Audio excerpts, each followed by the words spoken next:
I'm checking out Complexities' new video, How India Took Over Germany.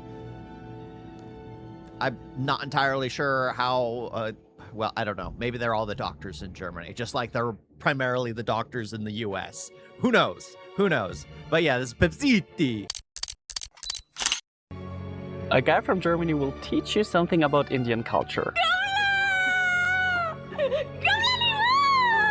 Bollywood movies basically crashed my sense of relationships, and not just for me, but I think for a whole generation. You're not alone, man. Bollywood has completely ruined the idea of love for billions of youngsters. Hi guys, I recently came across this gentleman who... The thing is, I think you could say that about any kind of group, any kind of film series. Like, there's the rom-com genre, there is the like Disney, you know, the epitome of like Disney, where a lot of people grew up thinking Disney was gonna be this, and then guess what? The life didn't turn out that way. Most women who were expecting their Prince Charming ended up with nothing but a broken heart on and ruining their life. I don't know. I don't know the best way to say that, but it's still, I do gotta say, it is funny how it's like, yeah, you look at the romance movies and they give a perception of reality that just isn't real. It isn't real. I mean, just like, but the thing is, the people who believe it are the same people who believe reality TV is real when it's all fake, it's all staged. was probably one of the biggest Bollywood fans ever, despite not being from India. I mean, calling him just a fan would be an understatement. Let's see what he has to say about his journey. Why is a guy from Germany with Serbian roots so obsessed with Bollywood movies? The answer for that would be that those movies have a hypnotizing effect on people in Germany, especially those with migration background. In the 2000s, there was a Bollywood hype occurring in Germany with the German TV channel RTL 2 showing Bollywood movies. Es gibt etwas, das ist größer als Hollywood. Bollywood, Kino made in India. If you are also wondering what bigger than Hollywood means here, I think it's about the grandeur, the larger-than-life nature of the Bollywood movies, especially the mainstream ones. I mean, Indian films do stand out, with their songs and dances, the over-the-top melodrama, particularly the ones from 90s and 2000s. Ich werde dich zurückholen, Rahul. Ich werde auch dich zurückholen, Anjali. Nach Hause.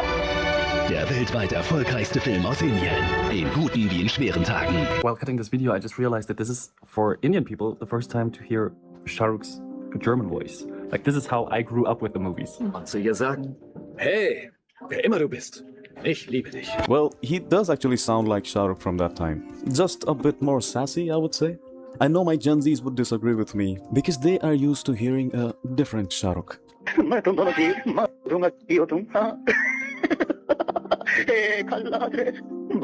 the 19th November 2004, they aired In Guten wie in schweren Tagen, or the original title Kabhi Khushi Kabhie Gham, which was the first movie to be seen. Oh my gosh. I do gotta say, that one, even though I think it's kind of based off of real events, it is rather tragic and really frustrating because I've seen the movie, of course. It's really tragic how the entire thing was, oh, why didn't you come to me and apologize? Well, why'd you tell me to leave? You told me to leave. If you've seen the movie, you know what I'm complaining about. The fact that the parent thought that it was the child's responsibility to come to the house that he was kicked out of. What, did the father expect the child to come begging at his feet? It's so freaking ridiculous. Well, of course the father expected that, because the father is the head of the household.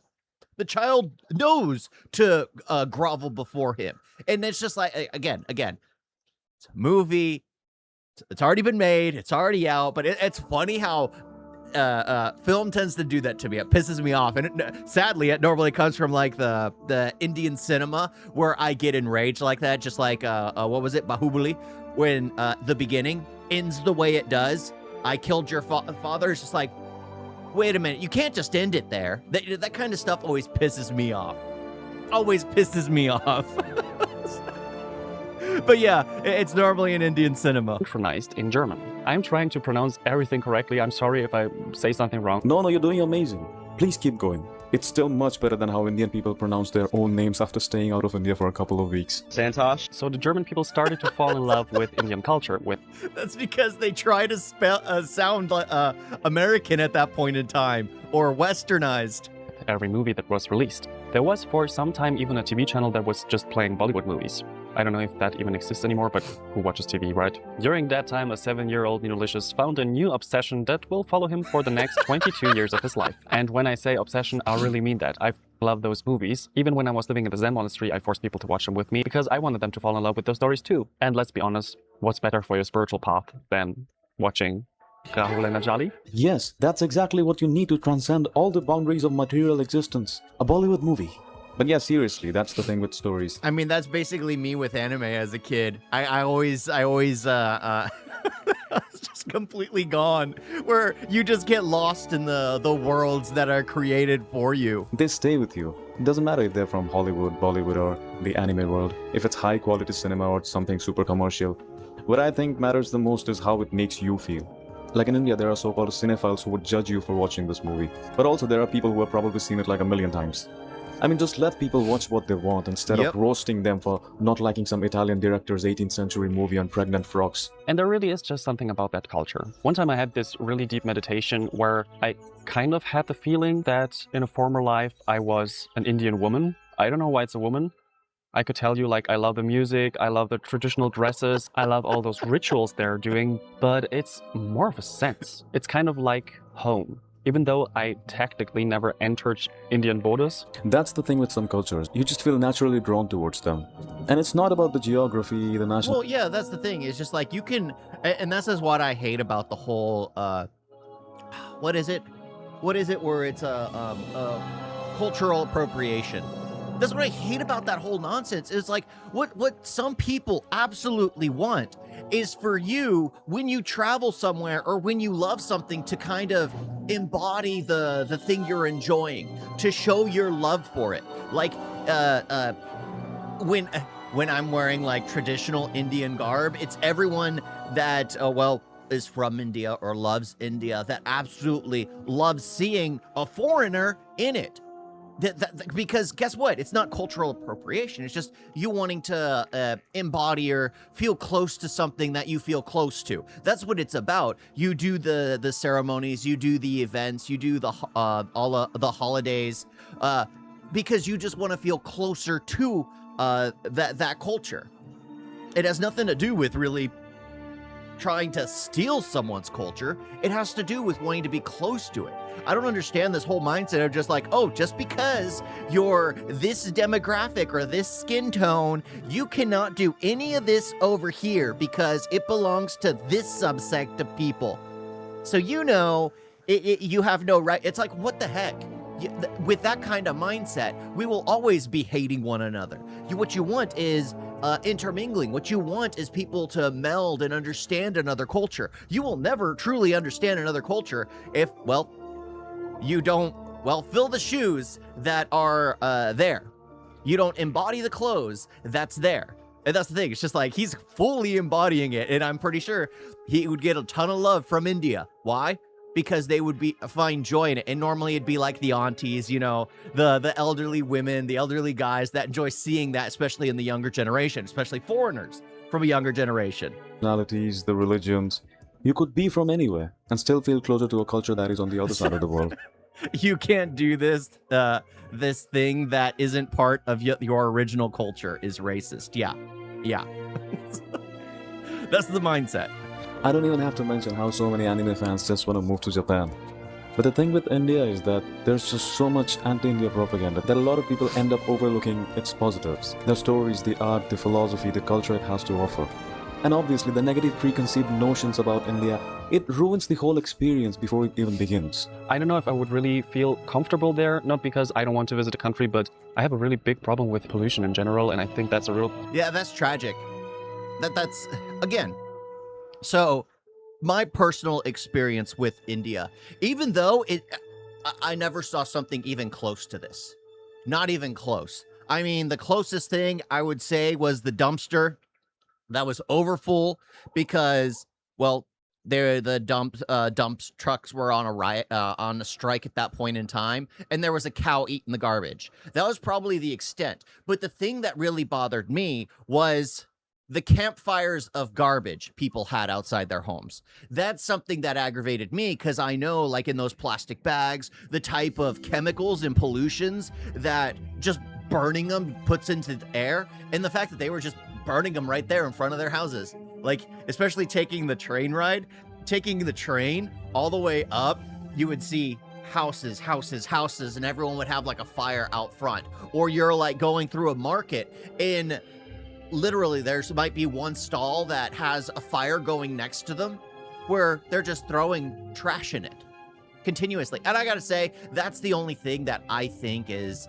a real downside, because it takes away from the beauty anytime you see something scarring like that. But the overblown nonsense of how polluted it is, I mean, I've never seen anything even close to this, which is tragic because, again, it makes people feel not wanting to go. But then I've had to compete or combat people in my own family who literally were led in by this propaganda, which is, again, why my wedding only had one sibling and my parents, because of the propaganda. That's the thing. They kept finding articles and random nonsense about things that are just, it's like, yeah, but you can find the same kind of problematic articles about some random place in the US. Heck, you can find a picture posted online of needles just laying around San Francisco, what's supposed to be considered a beautiful city. But yeah, it is tragic that he doesn't want to go, primarily because of this. Big topic there, especially if you're not used to it. I like how he's just unapologetically honest. This is what I like, this is what I don't like. Instead of talking diplomatically. I think it could also have something to do with my Serbian roots, because the more you go to the east, like from Europe to India, the more the music gets more Indian-like.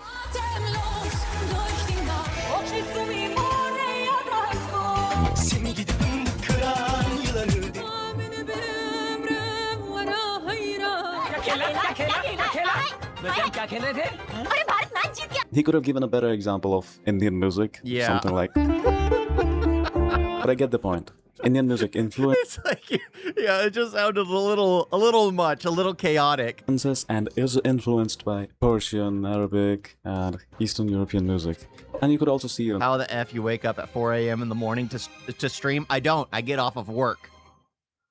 I work nights.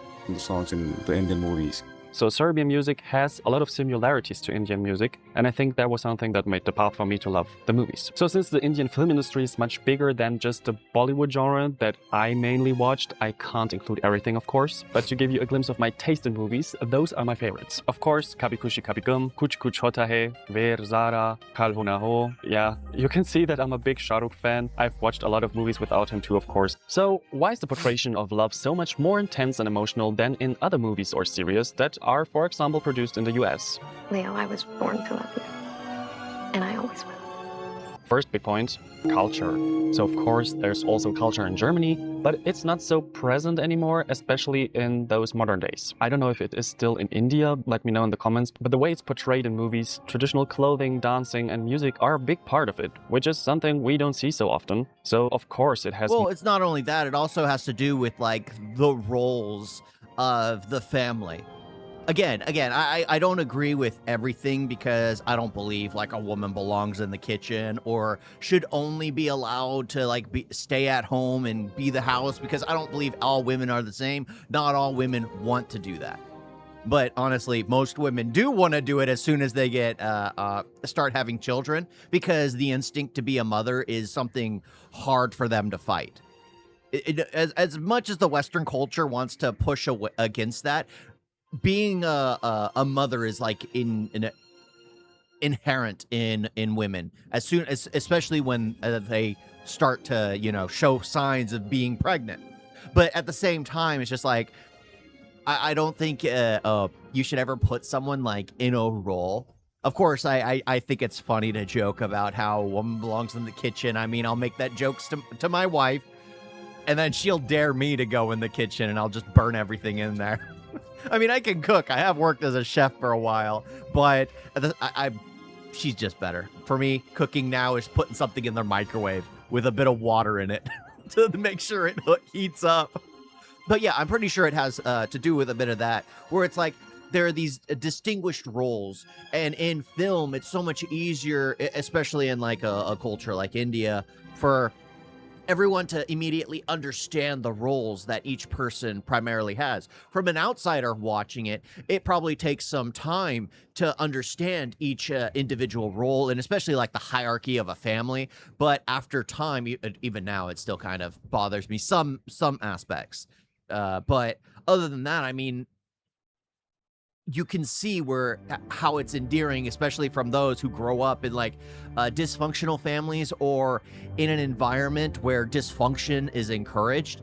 And then you see something like an Indian film where it's all about how family is just kept together. Grandparents, great grandparents, distant relatives, they're all like kept together as a whole. And there's something tribalist deep down in us that absolutely wants something like that. We crave something like that, especially for those that probably grew up not having it. More magic for us. I don't think it's just the culture. They do influence how you dress and behave on a daily basis, but it has more to do with how Indian masala movies are made.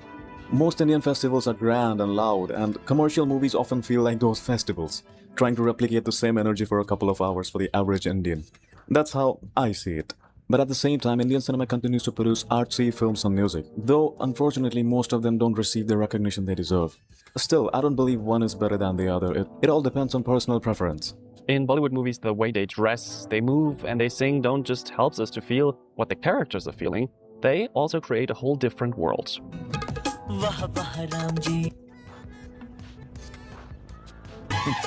It is kind of like watching a fairy tale where people are dressed beautifully. Especially the heritage and importance of family really elevates the whole experience. Sometimes it's just them regularly wearing those clothes or visiting temples. Like I said, if you compare it to Germany, when you go to church you don't wear special clothing. And when they portray marriages, of course, that's also totally different.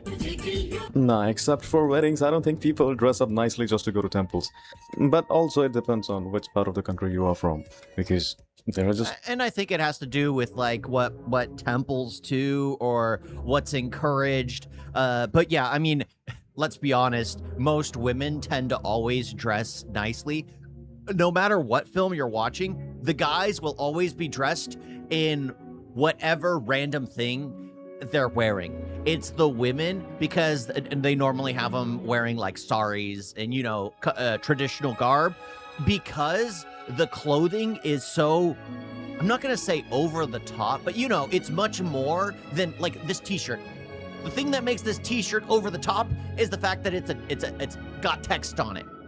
Oh, the text is over here. It's got text on it.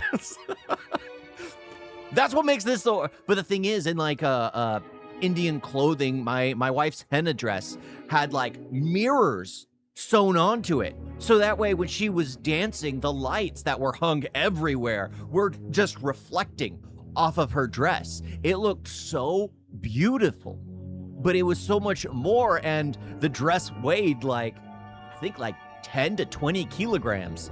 It was heavy. It was really heavy. I have no clue how she wore it, and just to think that even back in the day they were even heavier. But it's just like, that's what it is. It's the fact that the clothes is, especially in traditional garb, especially for women, is over the top. Because this dress over here would be seen as, well, normal place. Maybe not with the mirrors put into it or the reflectors put into it, but this, everything else, the colors and everything would be normal place. Completely normal. So many cultures. Also, there is this one prayer that's always stuck in my head. It's in a lot of movies. It's like, Om Jai Jagadish Hare Swami Jai Jagadish Hare.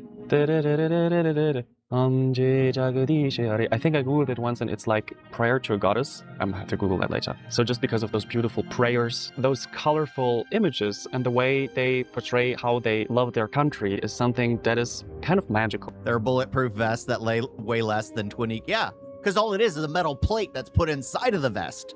It's the plate that weighs everything. And it's something that you really like to watch. I don't know about you guys, but to me, this man sounds more Indian than any Indian I've ever seen. And I know some haters might say, oh, Well, he's being hateful towards India. He was talking about India's pollution. He hates it. not doing it for views. No, he's genuinely curious about India. And even if he was doing it for views, I don't see a problem. Why not? Another big point is that they Like, that's the thing. At least he's doing more positivity in the world. If he was just doing it for views, guess what? He's doing it for being positive instead of negative. And that's the thing. There's a sheer difference with those who are being positive about something because they enjoy it. Or let's say I'm doing all the Indian content because, oh, I just want the views, right? I just want the views. Let's remove my wife from the situation, remove that I've traveled to India to visit family, remove all that. And I'm doing it for views. What's better? Me talking positively about a place that, well, if my wife wasn't in this picture and my family and everything, that I'd never traveled to or anything, just talking positive because I've seen a movie here or there, or just jumping on the hate bandwagon. Which one's better than the other? I'm pretty sure somebody looking positively at it because enjoying some aspects of like what at least comes out of the cinema, which this one guy is clearly focused on. He loves the fact that the cinema gave him a good feeling in life, made him feel better in his own life, which, again, there's nothing wrong with that. Of course, there will always be those people who complain about how you're only targeting an audience because they're Indian. It's like, okay, whatever. always break some kind of social norm in the movies. And when it comes to breaking laws, love is always the thing that overcomes everything. Sure, love overcomes everything is not a new concept for us, but I don't think that it was so much 20 years ago how it is now. One of the most famous examples for me is the love of Rahul and Anjali in Kabhi Khushi Kabhi Gum, where they are from a different social class. But, well, Anjali and Rahul still fall in love and also gain the power of teleportation. Yeah, that's something really unique about Indian commercial cinema. You could acquire the power of teleportation as soon as you see... As soon as the song starts. The only thing I like about it is when it turns into like, it's a montage to show time passing. That's like the only time it's okay, when it's literally showing what's going on, but they jump from scene to scene to scene to scene to scene, and it's just crazy. It's just crazy. With how popular Indian hate is nowadays, it's hard for some people to believe someone actually likes India and is not just doing it for views. But that's the thing. The Indian hate is the one that brings in the money, not the Indian love. The Indian love gets a ton of people hating on you, but the Indian hate gets a ton of people at least in favor of watching your video. the love of your life for the first time. And the next thing you know is your girl Bit of an dancing on oxymoron. Saturn rings in a lehenga. And how do you tell if it's D1, your soulmate? Well, you just believe your intuition. Because according to Bollywood, there's nothing greater in this world than love. And with love, you could overcome any obstacle in this world. I mean, spiritually speaking, it makes sense. But the love that they have in these movies, it's not at all spiritual, let's just accept that. It's just a naive sense of love driven by hormonal stimulation. However, it's fun to watch people fall in love like this. It's like a trademark of Indian commercial cinema. And after Rahul marries her, his father abandons him and Anjali, which makes them move to London. Imagine being that rich that you can just move to London. And then Rahul's sexy brother Rohan has to bring his family back together, while he falls in love with Anjali's also very sexy sister. And even though neither in German nor in Serbian culture we got those big of clashes or problems when it comes to who you want to marry, and it's really hard to grasp, you still feel with the characters, through the acting. Through the wonderful songs, we understand what great obstacle this apparently is. Yeah, this ending pissed me off. Like, if it would have made sense if the father just apologized, but the fact that he's kind of like, oh, you should have done, like, no. He was being a respectful son who you cast out of your house. He was being respectful and disappeared. There is no way it was his responsibility to come to you and apologize. It was your responsibility to go to... Again, this pisses me off. This pisses me off. Like, it's funny. The film has such a good heart and connection to family, but this one thing, because again, I have like a understanding with my parents.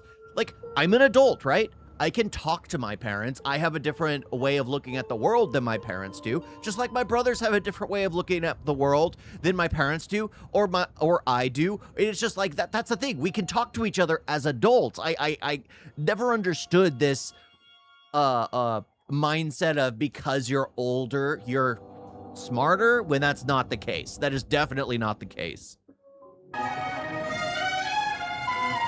Boomer So we sit there propaganda. and cry for 2 hours while the family finds back together. Well, social dynamics are different everywhere, but at least he's putting in the effort to understand why it happens, instead of blatantly passing racist remarks while staying ignorant about other cultures. Other great examples are Ver and Zara, in which movie Ver stays in prison for Zara to keep her honor as a woman for like 22 years or something. Again, I didn't care for this one either. I didn't care for this one either.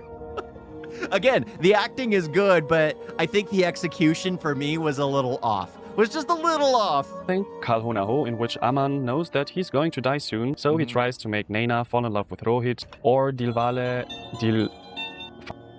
don't know how to pronounce that. Dilwale Dulhania Le Yayenge? You know which movie I'm talking about. Just have it This pop movie up is on the in the screen. theaters for like more than 30 years, I think. Didn't they also create like a statue of Simran and Raj? I think they did. Simran Raj statue. Yes, they did.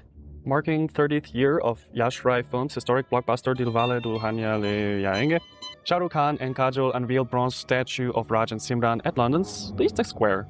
Nice. Well, in India, they're not just actors, they're heroines. These celebrities, especially in the past, were treated like gods here. But now things are changing for the good, and people focus more on stories and direction than who is Thank the lead of the you. movie. Thank Except you. in a few cases like Ramayana. Love without needs. So of course, in the stories, love Well, yeah, Ramayana will have issues just because of how it. Well, so many people have a different understanding of how it should be portrayed. So it's going to be problematic. It will be problematic. There will be people that absolutely love it. There will be people that absolutely despise it. There will be people who are ambivalent to it. And then there will be those of us who are just wanting to go watch a good film.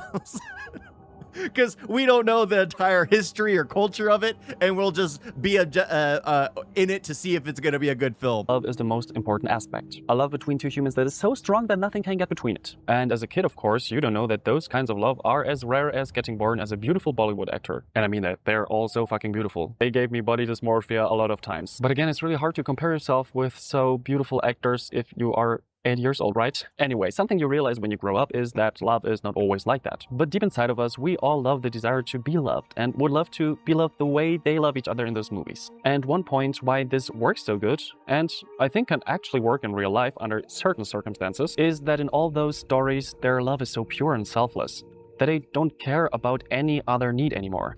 They simply don't need anything else, except from being with each other. As I said before, this naive sense of love has ruined a whole generation of Indians. Because it's just so detached from practicality. But it works for many people, and since humans haven't been able to figure I think it's the fact that it's literally so this love right here is literally the Disney princess, but for adults. So adults are able to watch it and get an idea, and it's like you can't compare yourself to something that's fictional and there to make you feel something. It's better to just, well, see the world as it actually is. I mean, I got lucky in this respect, and I actually got what you see in the romance movies, but in most cases, it took me years, and I honestly wasn't even looking at that point in time. I'd given up. I was like, you know what? Too much hassle, too much work. I enjoy being alone. I'm okay by myself. And then my wife literally entered my life. I mean, I had given up. I was like, there's no point. I enjoyed my own solitude. I enjoyed doing what I'm doing. I was making videos. I was just doing my own thing. And then she hits me up. And then I'm watching all these foreign films. Well, actually, Indian films. I always watched foreign films, but I'm watching Indian films and everything. And it just broadened my perspective. out what love actually is. I don't really have a strong opinion on it. The best thing is, sex is not such a big topic. At least in the movies that I like to watch. Most of the time, they don't even kiss each other. They just do this really funny thing where they rub their faces against each other. But that's the thing, they don't need those things. Because like teenagers, when you fall in love for the first time, it's about being close to each other, spending time, and sex is just something far in the future, and not their desire in that interaction. Two missing pieces. These movies. the fact that he's saying that you're thinking about it is just like, is that dated? I think that's dated, because nowadays teenagers are thinking about things like Computer Sing or Animal, or you like those where the main character is the villain of the story, but for some reason everyone idolizes him as the like the store or the hero when he's not the hero. He's just a bad person. That he's just a bad person, but I don't know. Found together and don't need a penis or a vagina to feel completeness. The acting and the music transport these emotions better than any overforced sex scene would, like in all new Netflix and Hollywood movies. I think one of the main reasons for that is they want to make these movies more family friendly and accessible to the mass audience. And also the themes that they had in those movies. They challenged the status quo and the social evils that existed in Indian society. So go and check out Nino Leashes, guys, for the full video. I really loved this one and thought it was worth talking about. I will see you in the next one. Leash. Honestly, it's very nice seeing someone that's optimistic about India. You know, not overly negative, not well, like most people nowadays, just absolutely just wanting to stir up hatred for the sake of hatred when they clearly know nothing about an actual topic. Okay, I had to subscribe. Yeah, so I enjoyed that. I would have never found him otherwise. Thank you, Pepsiti, for allowing me to locate him. I'll probably check out one of his videos at some point in time. I'll probably have a different kind of feeling because, you know, I'll talk forever. And just like with him idolizing that one film, I'm not going to pronounce it, Kashikupi, whatever it is. I always butcher it. But like, I can understand how he enjoys it, but for me, it's kind of like the sheer stubbornness of some people, and it's like you just have to accept when you've done something wrong. And again, I mean, I'm a huge film buff, but when things kind of don't go the way my worldview, which is kind of a bad thing, the way my worldview perceives things should play out, which is, again, a bad thing. It's a bias to have. It bothers me, and it kind of jades my perspective on a film, because he was watching that film like only looking at the positives of it. For me, I was looking at it from like my own family dynamic and how dysfunctional that would be to have a mindset like that father and that family dynamic. Removing his chance to get to know his grandkids as they were growing up, removing like an entire part of his family, all because he didn't approve of the wife he had. The woman he chose to marry. I mean, it's crazy. It's crazy. I have gone through all the cycles, negative as a teen, positive as a teen, very positive, very negative, then now pretty positive again. Yeah, I mean, you go through ups and downs. You go through ups and downs, but you never want to have your life, your perspective of the world dictated to you by others. You should dictate your own life and how you choose to live it, how you choose to feel through it. It shouldn't be dictated to you by others or how others see you.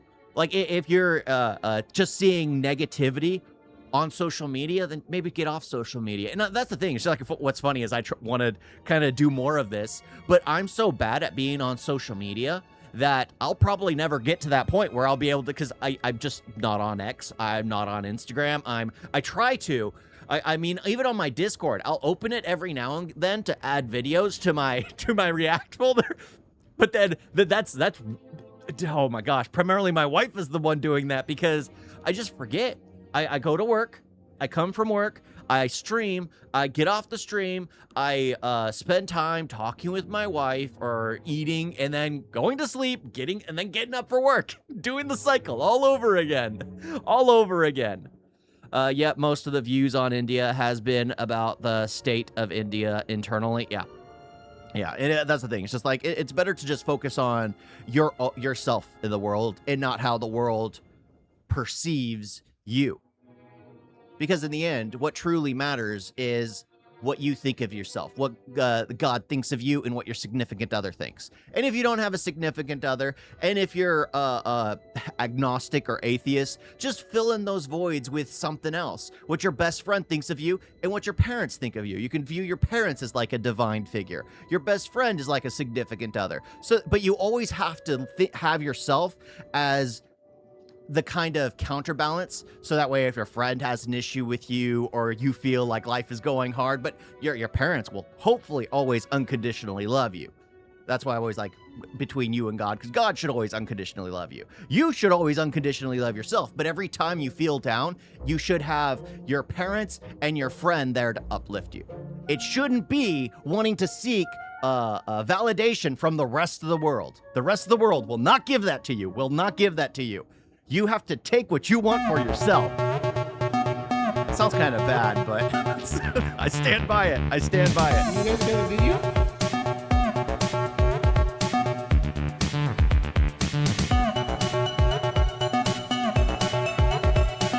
It's so bad. And don't forget to like and subscribe. Wait, like that.